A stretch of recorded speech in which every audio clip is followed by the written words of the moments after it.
Halo, kembali lagi bersama saya Timothy. Kali ini kita akan bahas tentang teman pembawa sakit mental.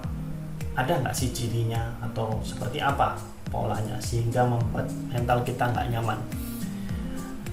Paling umum itu tidak pernah bertanya kabar, tapi tiba-tiba nyampah bisa lama dan berhari-hari. Jadi orang ini nggak pernah muncul dalam keseharian kita, tapi tiba-tiba dia bisa muncul dan merasa nyaman dengan kitanya belum tentu.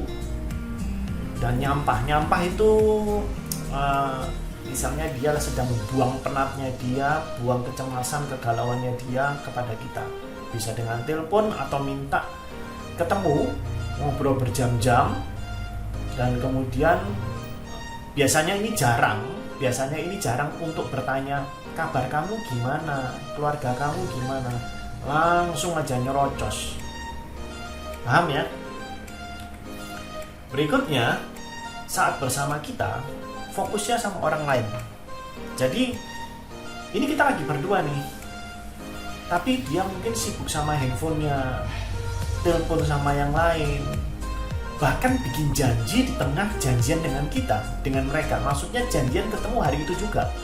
Misalnya, saya ketemu sama dia after lunch yang katakanlah 1:30 sampai 3:30. Kita sudah bertemu nih 1:30, ketemu jam 2, tiba-tiba saya lagi ada di sini, ngopi di sini, yuk datang yuk ke sini. Dan dia asik dengan orang tersebut. Berikutnya cenderung negatif talk tentang orang lain dan juga dirinya, bahkan tentang kehidupannya dia juga negatif. Apa yang Anda harapkan dari orang yang sudah menggunakan kosakata yang negatif tentang dirinya, menceritakan orang lain, menceritakan kisahnya? Otomatis hal yang tidak atau hawa yang tidak enak itu ada di dalam pertemanan Anda. Oke? Berikutnya, kita cenderung merasa tegang, tidak nyaman. Ada kan orang yang dimana kita temuin, hari ini kok dia menegangkan ya, nggak nyaman banget ngobrol sama dia. Nah, itu 4 cirinya. Yang pertama yang perlu Anda waspadai. Jadi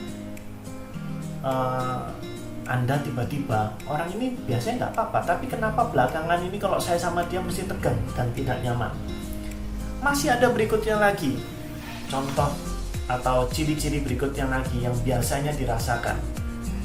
Nah, biasanya kita tidak bisa merasa aman dan percaya sama teman ini. Nah, indikatornya sih dari Anda juga. Kita nggak bisa percaya, kita nggak bisa enak ngobrol, kita nggak bisa los, kita nggak bisa mempercayakan informasi berharga kita kepada teman yang satu ini. Terkadang kitanya juga yang nggak enakan, sehingga batasan kita mudah dilewatin. Orang seperti ini, teman yang seperti ini, biasanya nggak sungkan sih untuk melewatin batasannya kita. Kita maunya bikin border, bikin batasan, dia ngelewatin. Tapi kalau kita mau tegas ya udah, dia tidak akan mengganggu kehidupan Anda lagi. Nggak ada ceritanya ada teman toksik dalam hidup Anda. Kita mesti evaluasi juga, mungkin kitanya juga yang nggak enakan, sehingga batasannya mudah dilewati. Dan yang terakhir, manipulasi. Ini adalah keyword yang tepat untuk teman yang toksik. Jadi, manipulasi adalah keyword yang tepat. Kalau Anda punya teman yang jago manipulasi, hati-hati. Bisa jadi Anda bisa jadi korban berikutnya. Semoga ini bermanfaat. Kita sudah belajar tentang teman yang toksik. Jika Anda ingin belajar tentang emosi, memulihkan trauma, stres, frustrasi, ketakutan, kecemasan, Anda bisa belajar di kelas Emotional Code for Healing. Selama 10 hari kita akan belajar secara intens, dan ada video, ada praktek yang harus dilakukan.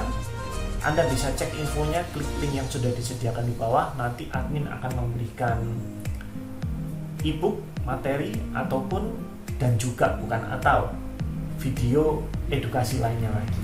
Terima kasih, sampai bertemu di video lainnya.